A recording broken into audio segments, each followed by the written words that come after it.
Welcome to a parallel project training APM Project Management qualification podcast based on the APM Body of Knowledge 6th edition. You should be using this in conjunction with our e-learning, study guide and potentially a tutor-led course. For more information, please visit www.parallelprojecttraining.com. Hello and welcome to another Parallel Project Training podcast. We are working through the APM Project Management qualification with John Bolton, Paul Neighbour. We are up to explain benefits management. So this is quite closely related to a lot of the topics we've been discussing so far in terms of requirements and outcomes and outputs and everything else. It fits quite well after business case, really, doesn't it? Yes. And we're also going to look at success criteria, success factors, KPIs, and critical success factors, just as a passing interest. So should we start off with benefits then? A benefit is... It's a quantifiable and measurable consequence of delivering what the project delivers. Okay. Yeah. So, I mean, we had this discussion a little while ago, but I mean, the benefit of doing something is usually reduced to numbers. The benefits of a new railway are reduced journey times, which means people spend less time on the train and spend more time in the office. That's right. So benefits, usually people try and get them back to a monetary financial benefit, don't they? Yeah, I think there's a danger. I think that people do. And I suppose if you take things to the logical conclusion, then you have to. Because you can only justify a project if it's financially viable. Yeah, some projects are... Put it this way, if you can justify it financially, it's more likely to go the approval. But some projects are societal, like you're reducing waiting times in hospitals. Yes, is more the right thing to do, more of a societal benefit. If you're developing houses, it's easier to take the decision to support one that's got a good financial business case than I think it's quite a societal business case. I think it'd be quite naive to run away with the idea that everything's got to be justified financially. Yes. Because I don't think that's possible. But the danger is that you end up without any financial justification at all. Yes, and just do things because you fancy it. You know, and I think that we don't do things just because we can. Generally, you do things because they've got a financial benefit, but only when you weigh it up against the risk. You know, I mean, drug smuggling you make a lot of money out of. You know, till you get caught. You know? Yes, that's right. And then I'm not suggesting you do it, but I mean, it's a financially lucrative activity for a while, potentially, but you wouldn't want to do it. And that's the same sort of dilemma that businesses are in, because there's loads of things they can do. The question is, what will they do and which ones are going to make the most money? And really only through benefits management can you start to understand and quantify that outcome. Benefits are quantifiable, measurable improvement resulting from the completion of the project deliverables that's perceived as positive by the stakeholders. Yeah, I mean, you can have disbenefits. Negative benefits. Yeah. I mean, if I was, I don't know, if I was going to go and have a knee operation, the benefit is I can walk around a lot easier. The disbenefit is I'll have to get a cab for 6 weeks. Yes. So I mean, you can do all of that stuff, can't you? I think to a degree down that way lies madness, really. It's possibly a little bit over-systemised, but for the purposes of the exam, they're going to want you to know a definition of it. Yep. And they're going to want you to be able to describe some mechanism for managing it. Yeah, we'll come to those. Let's just go through the rest of these. So benefits are what are delivered once the project's completed and it's in operation, basically. Yeah. So, and you generally reserve benefits for the business case. Generally. Yes. So the airport's a good example, actually. So the benefit for a new airport is that you get increased capacity and more revenue and more passengers flowing through. That's right. Which leads to economic development and all that stuff. So there's primary economic benefits for the operator, but also secondary benefits for the general economy. Yeah, that's right. Success criteria are what you measure at the end of the project itself, and they are the score sheet for the project manager and the project team. That's right. Bear in mind the benefits are the responsibility of the sponsor. Yes. The success criteria are responsibility of the project manager. So you separate the delivery of the project from the delivery of the benefits. Yes. One hopes and assumes that you deliver the right project, you'll get the benefits. If you've done your V model right, if you've done your requirements right. If you've done everything well, then night will follow day. Yes. But there's always an opportunity that doesn't happen. That's her. And the challenge that goes on in the business case during the life of the project is to make sure that those two things are usually in step.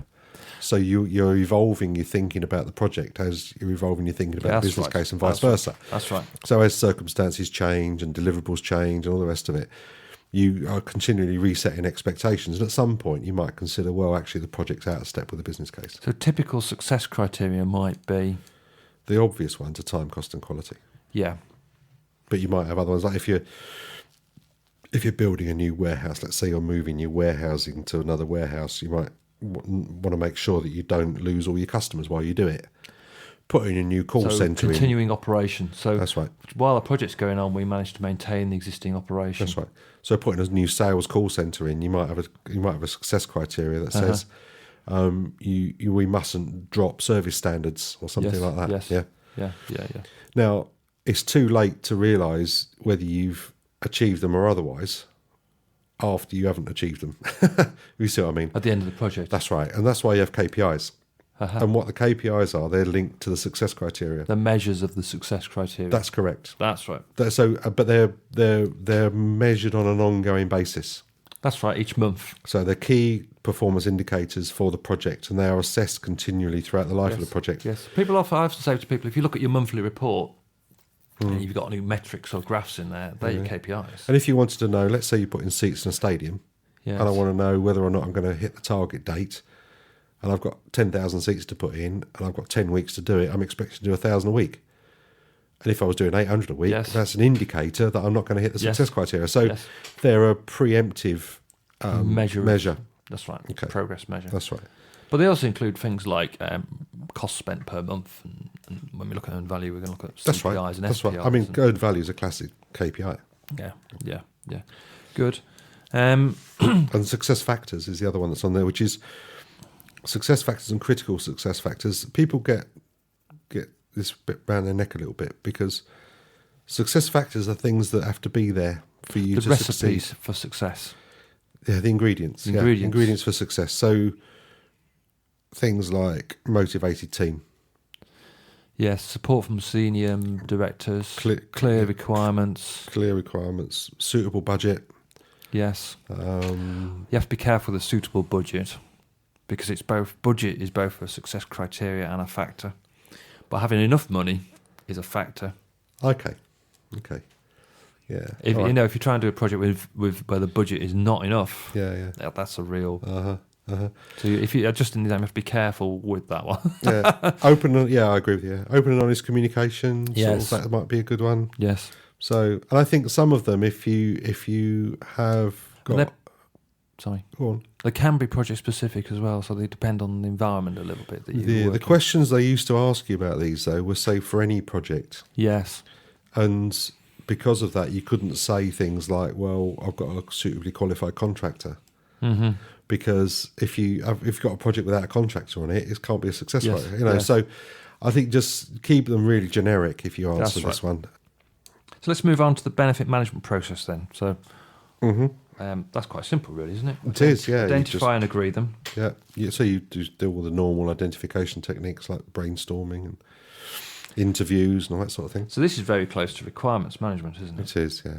Because we had identify, analyse and document. So that's you'd be, I expect we're looking at benefits rather than technical You need a requirements. slightly different mindset, really, with benefits because they're generally a long way in the future. Yes. So, or not a long way, but they are in the future. Yes. Costs are in the future, but they're more real because you can value them easier. And I expect requirements are about acceptance. Yeah. Whereas benefits are after acceptance, aren't they? So that's right. The project manager can kind of not worry about them too much. Yes. Because it's a sponsor's problem. So it's a similar process. I mean, the question I always ask is, you get loads of cost centres. How many benefit centres have you seen? And it's because we're driven to be cost managers rather than benefit managers. So I think the benefit management process is about sort of trying to identify as best you can what you think is going to be positive outcome of all this, and make sure you write them down. And the thing you write them in is generally a sort of benefit register or something like that, where you've got who's going to receive them, when's it going to happen, and so on. What's it worth? who's going to deliver it, Who's gonna what lose. project's going to deliver it, Yes. So you can start to have some systematic approach to it.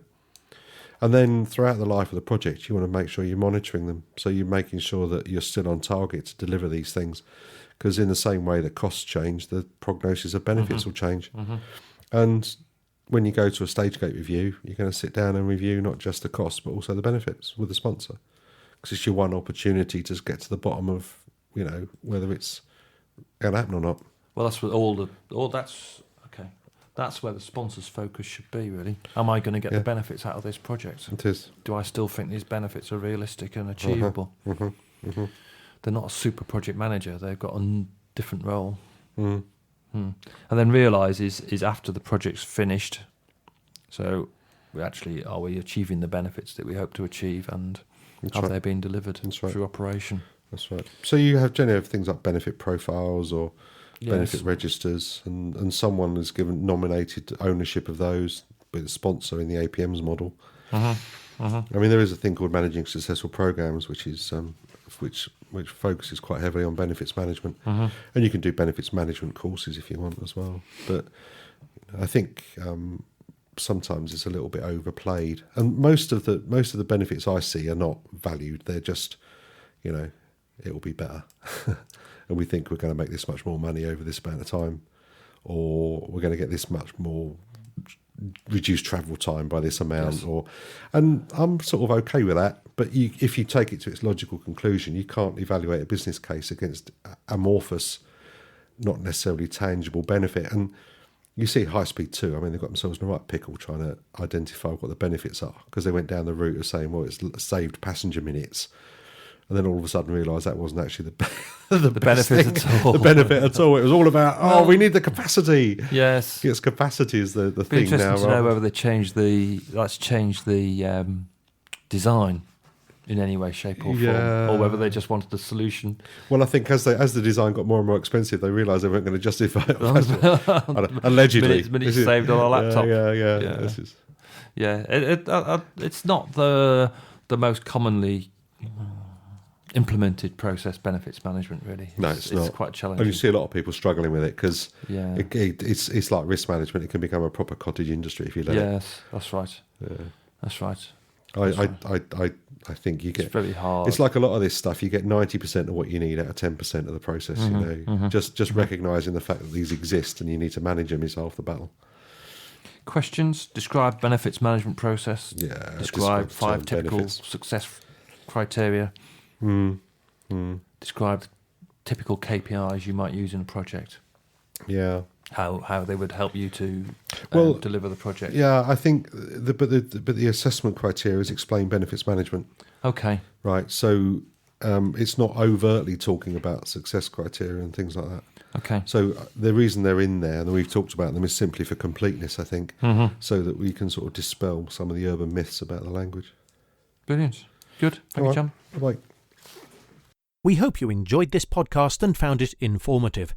To order a study guide, e-learning, or a tutor-led course to go with this podcast, please visit www.parallelprojecttraining.com.